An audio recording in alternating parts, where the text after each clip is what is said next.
안녕하세요. 아재 책톡입니다. 반갑습니다.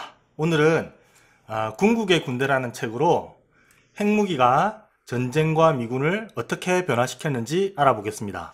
오늘은 1편 영상이고요. 더 재미있는 2편도 준비하고 있으니까 많이 기대해 주세요. 그럼 바로 시작하겠습니다. 궁극의 군대는 토마스 맨켄이라는 미국 군사학 전문가가 쓴 책인데요. 이 맨켄 교수는 존스 호킨스 대학 미국 해군 전쟁대학 전략학 교수라고 합니다. 원서 제목은 Technology and the American Way of War since 1945. 직역하면은 1945년 이후에 기술과 미국의 전쟁 방식이 되겠습니다. 이 책은 말 그대로 세계 최강의 군대인 미군의 압도적인 군사력이 어디서 나오는 것인지 테크놀로지의 관점에서 설명합니다. 핵무기 경쟁에서부터 테러와의 전쟁까지 이어지는 20세기 미국 군사사를 다루고 있습니다. 약간 딱딱하긴 하지만 굉장히 디테일하고 흥미로운 책입니다. 현대의 전쟁에서 전략, 무기, 군대 조직 차원에서 혁명적 변화를 가져온 두 가지 기술 혁명이 있습니다. 하나는 2차 대전 종전 직전에 만들어진 핵무기이고요. 다른 하나는 20세기 후반에 일어난 IT 혁명입니다. 핵혁명은 핵폭탄, 대륙간 탄도미사일, 핵잠수함 시대를 열면서 재래식 전쟁의 종말을 알렸습니다. IT 혁명은 전장에 컴퓨터와 원격 조종, 정밀 유도 무기, 스텔스 등을 도입해서 오늘날 우리가 익숙하게 알고 있는 현대전의 모습을 만들었습니다. 이건 또 새로운 전쟁 양상을 만들었는데요. 선멸전과 소모전 개념이 아니라 부차적인 이익을 추구하면서 대단히 정교한 방식으로 전쟁을 수행할 수 있다는 환상을 만들었습니다. 둘 다 현대전의 양상을 엄청나게 바꿨기 때문에 20세기의 양대 군사혁명이라고 부르기도 합니다. 이번 1, 2편 영상에서는 핵혁명에 대해서만 다루고 IT혁명에 관련된 것은 다음에 기회가 되면 다뤄보도록 하겠습니다.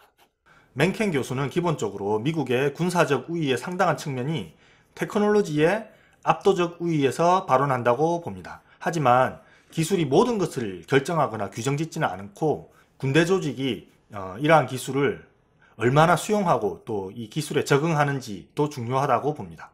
보통 전쟁에서 기술을 강조하는 쪽은 기술 낙관주의라고 해가지고 전쟁 자체가 기술, 테크놀로지에 의해서 결정된다 이렇게 말합니다.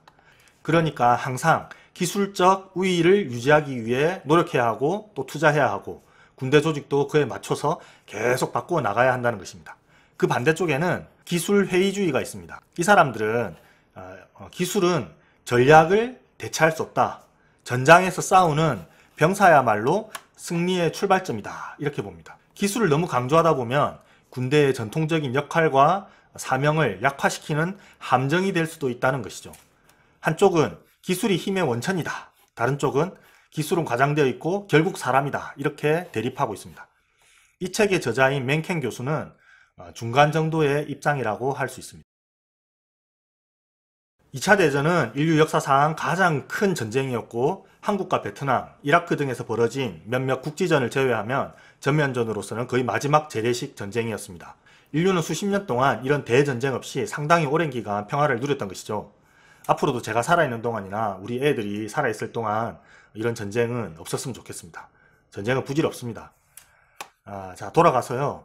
2차 대전 막바지에 원자탄이 개발되었습니다. 여기 이 사진은 맨하튼 프로젝트로 만들어져 가지고 1945년에 히로시마 상공에서 투하된 리틀보이 원자탄이라고 합니다. 미국은 태평양 전쟁에서 이 신무기의 위력을 확인했고요. 한국 전쟁 때는 메가더 장군이 전술 무기로 사용하려고도 했습니다. 핵무기는 전쟁의 새로운 기준이 되었습니다. 대량 살상 무기잖아요. 핵무기 한 발에 재래식 전력이 전부 괴멸될 수도 있고 산업시설이나 도시가 연기처럼 사라질 수도 있게 되었으니까요. 2차 대전이 끝나고 바로 냉전이 시작되었는데요. 미국만 핵폭탄을 갖고 있었습니다. 당시에 미국인들은 미국이 갖고 있는 그 원자탄이 대규모 소련 지상군 전력에 대한 그 균형추 역할, 이 지상군 전력을 상쇄할 수 있는 그런 역할을 할 수 있을 것이라고 봤습니다.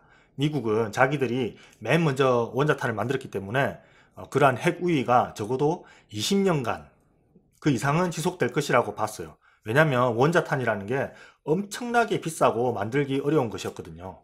루즈벨트 대통령 시절 과학연구개발처 의장이었던 베너바 부시라는 사람은 1949년에 원자탄 대량 제조는 고도로 산업화된 국가의 자원을 쥐어짜는 사업이다, 이렇게 말했습니다. 뭐 소련으로서는 넘사벽이라는 거죠. 또 핵무기의 위력이 너무나도 막대했기 때문에 전쟁을 억제하는 효과도 있을 것으로 예상했습니다. 그런데 웬걸 5년도 안 되어서 소련도 핵실험에 성공했어요. 미국의 핵 독점이 무너져 버린 것이죠. 그런데 더 충격적인 일이 벌어졌습니다. 소련에서 1957년에 스푸트니크 1호를 쏘아 올린 것입니다. 미국인들은 충격에 빠졌어요. 궤도에 인공위성을 쏘아 올린다는 것은 곧 대륙간 탄도탄 미사일을 보유한다는 것과 똑같은 의미거든요. 우리 미국이 핵을 독점하고 있는 줄 알았는데 보니까 소련 놈들은 한술 더 떠서 핵미사일도 만들 수 있네. 돌아삐겠네.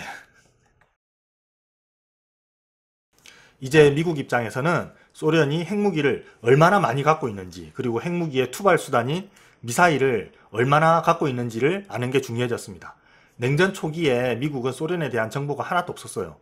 그래서 거의 완전 장님 상태나 다를 바 없었다고 합니다. 소련 정치는 워낙 비밀스러웠고 지리적 중심도 너무 깊어서 알 도리가 없었습니다. 이렇게 보시면은 서유럽에서 러시아 중심부까지 이 지리적 중심이 엄청 깊죠. 이 깊은 중심에서 나폴레옹도 히틀러도 다 나가래가 난 것입니다. 그래서 미국은 정찰기와 정찰 위성에 투자하기 시작했습니다. 일단 핵전력을 파악해야 했고 소련의 공격 징후를 포착해야 했으니까요. 이때 미국에게 상당히 효자 노릇을 한 정찰기가 U2 정찰기입니다. U2는 고고도를 비행하면서 소련 지상을 이렇게 촬영했습니다. 당시 미국에서는 소련의 폭격기 전력에 대한 엄청난 그 과대평가를 하면서 야들아 우리 큰일 났다 하는 그런 공포가 만연해 있었습니다. 그런데 실제로 U2가 정찰해보니까 별거 없는 거예요. 실제 소련 폭격기 전력이 추정치의 거의 20%도 안 되었던 것입니다. 그걸 미국인들이 보니까 인마들 생각보다 뭐 별거 아니네, 우리 괜히 쫄았네, 이렇게 깨닫게 된 거죠. 그런데 U2가 영원히 그 소련 영공을 자유롭게 날 수는 없잖아요. 소련도 이제 레이더 돌리고 정찰기를 요격할 방공망을 만들 테니까요. 그래서 미국은 초음속으로 날 수 있는 정찰기를 개발했습니다. 그게 록히드사의 A-12와 SR-71 블랙버드입니다. 이 비행기들은 엄청난 연료를 소모했기 때문에 본질적으로 날아다니는 연료 탱크나 다름없었다고 합니다. 이 괴물 정찰기들은 큰 기대를 모았지만 결국 유인 정찰기 시대가 저물어 버렸습니다. 1960년에 U2기 한 대가 요격당해버렸거든요. 하지만 소련 영공에는 발을 전혀 못 붙였지만 다른 나라 정찰에는 계속해서 많이 썼다고 하네요. 자, 이제 유인 정찰기가 더 이상 날 수 없다면 어떻게 소련을 들여다볼 것이냐. 우주에서 보자. 인공위성은 자국민의 인명 손실 없이 소련 영토를 관측할 수 있으니까 더 좋겠죠. 게다가 소련이 최초의 인공위성을 발사하면서 미국에서는 또 소련 공포증이 생겼어요. 이전에는 핵무기를 운반할 수 있는 소련 폭격기가 미국보다 더 많단다, 이런 공포였다면 이제는 소련의 탄도미사일이 미국보다 더 많단다, 뭐 이런 공포증입니다. 그래서 인공위성을 쏘아 올려서 우주 정찰에 박차를 가했습니다. 그런데 막상 미국이 우주 경쟁에서 소련을 능가하고 실제로 정찰 위성으로 들여다보니까 뭐 소련 놈들 미사일 엄청 많을 줄 알았는데 별거 없는 거예요. 맨켄 교수는 그냥 U2 정찰기 계속 돌리기만 했어도 금방 알 수 있었을 거라고 하네요. 미국은 항상 이런 식이에요. 소련 놈들 장난 아니다, 무섭다, 야 우리도 연락 투자하자. 그리고 뚜껑을 이렇게 열어보면은 어라? 전마들 우리 따라오려면 한참 멀었네. 나중에 레이건 때도 그래요.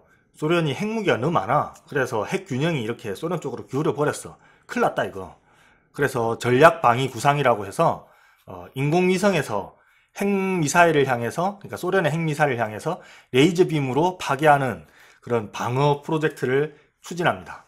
그런데 이게 이번에는 미국이 뻥카였고 소련이 속아서 벌벌 떨었던 거였습니다. 전략방위 구상에 대해서 당시 군 내부에서도 상당히 회의적이었고요.